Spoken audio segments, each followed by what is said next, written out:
मी सध्याशी जर्मनीमा ते मला तुमले एक किस्सा सांगणं होता की काय व्हायलंय असं.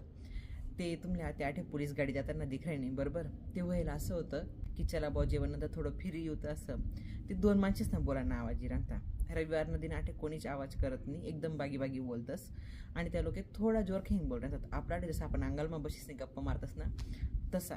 मग आमले वाटणं की ठीक आहे बॉ, पहिला राऊंड आहे त्या गप्पा मारतात. आणि जेव्हा दुसऱ्या राऊंड आम्ही फिरस म्हणून दखत एक काय 4-5 पोलीस गाड्या.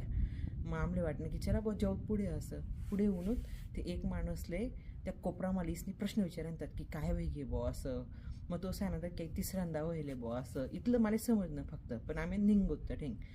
ते मी विचार करेन तू बैसाला आपला ठे गावमा किंवा शहर गावमा जरी राहीन तरी इथल्या लढाया होतीस, मारामार होई जास, डोकं फुटी जास, अख्खं गाव गोया होई जास, तरी ना कोणी पोलीस कंप्लेंट करस ना कोणी पोलीसले बोलावस. पण आठे यसनी नुसती बोलाबोलच होती. तिथला मग पोलीस बी इथला रिकामा आहेत आठे ना.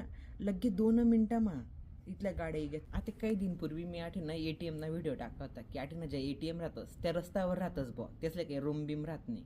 ते लोकेसने मला कमेंटमा विचारत होता बाई की मग असं ATM रस्त्यावर ते कोणी चोरी नाही करले जास का असं. ते आता तू मेहनत सांगा, नुसतं बोलाबोल होई नाही. तिथला माडे पोलीस 2 मिनिटांमध्ये गई. तो जर ATM चोर आली आठे ते पण कितली हिंमत लागी. त्याला बी ते समजी की आठे 2 मिनिटांमा पोलिस लागस, ATM कधी लई गोते तो आयुष्यभर जेलमध्ये राही. मग असं बोलाबोल व्हावर जर आपला गावकडे पोलिसले आपण बोलावं, ते पोलीस ते पहिले आपलेच गाय आधी बरोबर की आमले काही दुसरा कामेधंदा नाहीत का जो तुम्ही नाही इथलं बोलाबोल भावावर तुम्ही आमले बोलावत असते असं. तुमले काय वाटतं ना बरं किस्सा ऐकीस नाही मला नक्की कमेंटमध्ये सांगा.